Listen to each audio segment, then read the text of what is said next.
Now, what do you think? How much is going to change in the remake that's coming out now, I March don't know, I'm 2nd? worried. I'm worried that I might not like it. I want to do a quick check and see what, if anything, is going. They changed a couple of things around, Right. obviously, um, and they've got a supermodel from Argentina playing his daughter, which I just thought it doesn't seem right, man. I don't like that. I don't. Why do we need a supermodel playing a part Well, his anyway? own dog was too fucked up, so What rumor? yeah. It Okay, this death wish takes place in Chicago, which I kind of makes sense because Chicago is a fucking war zone now. It's Yeah. terrible. It's incredibly corrupt. It's a great backdrop. They clamp down too much over here in New York. New York has turned into kind of a fascist thing with the Yeah, cops. it's horrible. It's fucking horrible. Oh my And Los Angeles and San Francisco and places like that are just shit towns now, filled with homeless people. Oh, it's disgusting, dude. I'm kind of dreading going back there. We're going back there this summer. I'm kind of Ooh. dreading, it, dude. We got attacked by some dude in fucking San Diego, and like that shit is like prevalent now, man. You can't carry a weapon, you know. Jesus Like, Christ! This is fuck, this is what happens when Yeah, I say this as a longtime liberal type. This is what happens when Democrats run major cities. They just turn into fucking war zones. Look what happened to Michigan. Jesus. I know. Detroit would be a good place, except you could live in a suburb of Detroit. Yeah, He's not an architect in this movie. He's a doctor, I like that. And Chicago is a perfect place for it to be. and we have Did you see that thing on the Onion? what was it? They put up a picture of the snowstorm in Chicago. Said snow is blocking all the scheduled murders for this morning. Oh Jesus! Oh my God! And that is actually true. I mean, like the murder rate goes up every year. I know there are hundreds of murders. Like I mean, you go through weekends and hundreds of people are shot and like 60 people die. It's Yes. like what? And that's just like a weekend in Chicago. Yeah. Like, are you kidding me? What It's the just fuck is another this? day at the office. Yeah, Trump was like, he's like, look, you guys don't get this shit under control. I'm coming in. I'm gonna take over. It's like I was like, go for that, Trump, do This that. strikes right to the heart of it because Chicago is just incredible. It's incredibly corrupt from every level. It is a It's the disaster. I mean, we politicians. could do a whole episode on the corruption of Illinois and Chicago all at once, and the We could find some combine. movies that take place in Chicago.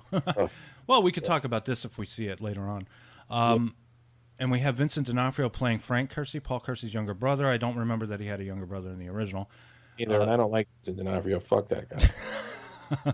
He's a weird guy. That guy. Yeah, he really is. We have Dean Norris playing the detective, I guess, in this one. Dean Norris, I enjoy Dean Norris. Whenever Yeah, he pops up, I enjoy him.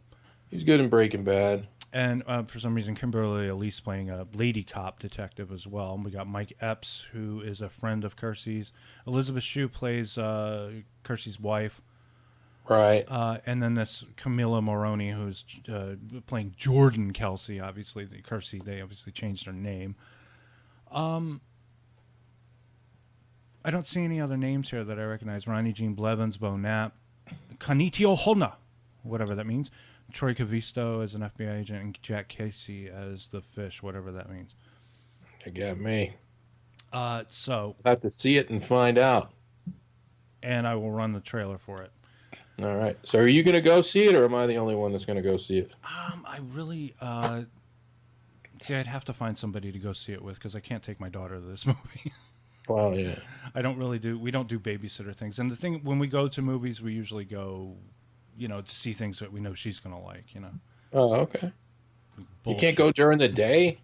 I don't know. Maybe she has very limited school hours, so it's very tough for me to find any time. If I can get up early enough, maybe I would do it. I'll see. I'll see what I can do. I'd love to grab somebody and just go and see it. All right. I mean, I go to movies by myself. I don't give a fuck. Oh, you. I envy you, my friend. That's me. Oh, Um, crazy me. all right. Well, I guess we'll wrap this up. All right. Like I said, this was a lot of fun. It was really fun to. It's in a way, okay, I was really kind of horrified and disgusted by a lot of the stuff that was happening in the movies, Yeah. especially with regard to how women are treated in these movies. They're not treated very well. Hmm. They're not, and a lot of time they're not written very well either. It seems like a lot of it is sort of based on the motivations of men, all of it. It's true. It's really, especially during the Michael Winner ones. You Yeah, know. but also it's kind of a double-edged sword for me because movies like this aren't being made. At It's least the true. first three movies would be considered so politically incorrect, so they would be considered misogynistic. They would be considered even racist or something like that. Yeah, but that's coming. I mean, I haven't had this discussion with you at all, but have you seen Riot and Cell Block 99? No, I have not. What is that? Well, it is a new genre that nobody's calling it. This is my word for it. I have not seen anybody call it this, but it is what this is. It's a whitesploitation movie. Whitesploitation. Now what? Yes, it is a take on the old black exploitation movies, except they've updated it to a loser white guy, like a working class white guy with a shaved head. Okay, so what happens? I mean, like what is the? Okay, if it's a white exploitation movie, does that mean that what is it? White men taking the law into their own hands or something? Well, it's you got to see it. You got to see it because it really is like they made a black exploitation movie, except it's a white guy. Okay. And I think that there's going to be a place for that genre going forward. I think it's kind of like the harbinger of what's coming. This is not the greatest movie ever, but it's also not the worst movie ever.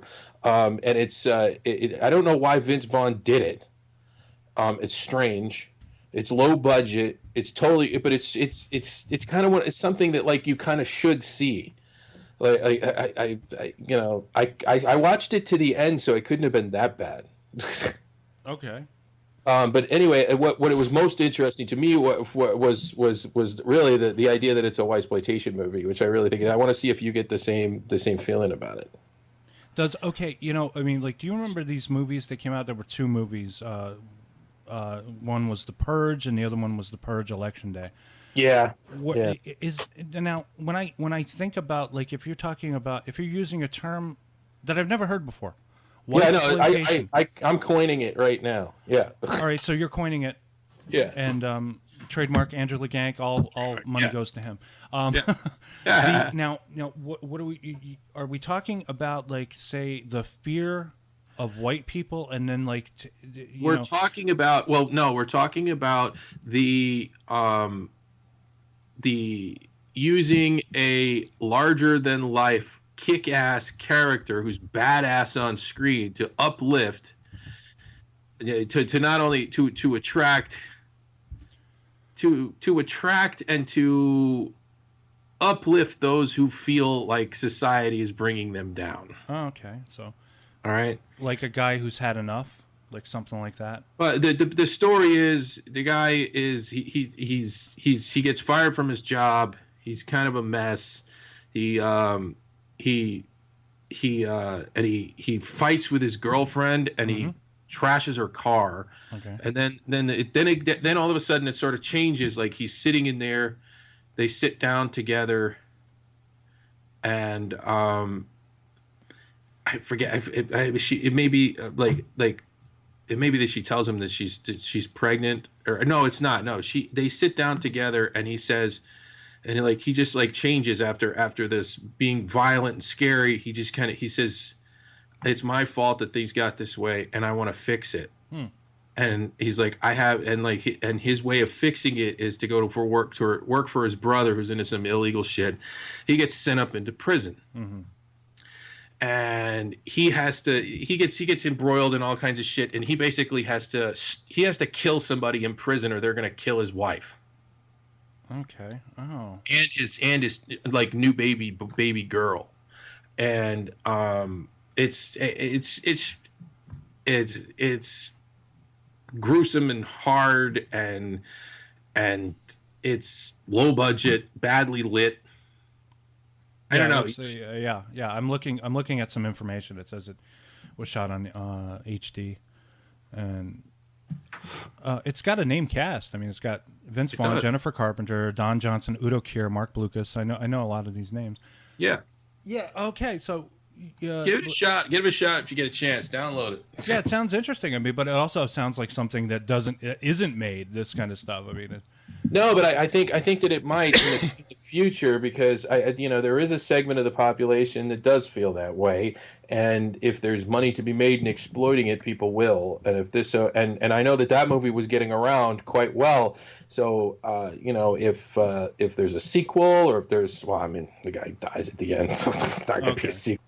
But well, maybe I don't know. Maybe his daughter grows up to be. No, they could. They could figure something out. That's what I was thinking at the end of this movie. It's like they need to bring this dude back in a fucking sequel, because this dude's a badass motherfucker. I was like, that's interesting. Okay. All right. Make a note of that. Red Letter Day, Whitesploitation. That sounds good. I mean, it sounds interesting. I mean, there's nothing wrong with that. Okay, because it's getting too crazy out there.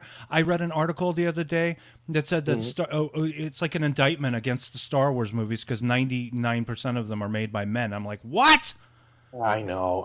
It's just going over the top. Nobody will ever be happy. And that's why they're going to bitch out a movie like this, because they're going to say there's no representation. You know? Just make your own movies. Make movies and make them the way you want. If people, just stop this crap. I mean, Jesus Christ. Amen. And just stop being a whiny bitch. Yeah, there's plenty of movies out there to be made. Make them, for God's sake, and stop with this stupid committee shit. And how about this? How about you start worrying more about doing something original in a movie, and worrying about what color the people are that star in a fucking thing? Sing it, baby. Shit. Jesus Christ on a crutch. That's what's crippling Hollywood right now. I mean, they've been crippled for a long time. They don't have any originality left. But I mean, for the love of God, this race and sexism stuff, it's killing them. They can't be creative anymore. Yes, this is true. Because anything they do is, we can't do that. That's a white guy thing, or we can't do that. That doesn't empower colored people. Like, what the fuck? Oh my God, you said colored. Is it people of color? People of color. The rainbow children. Yeah.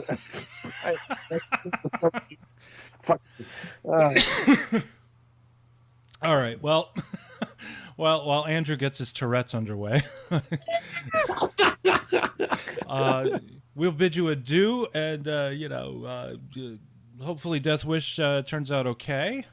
Well, we hope. We do hope.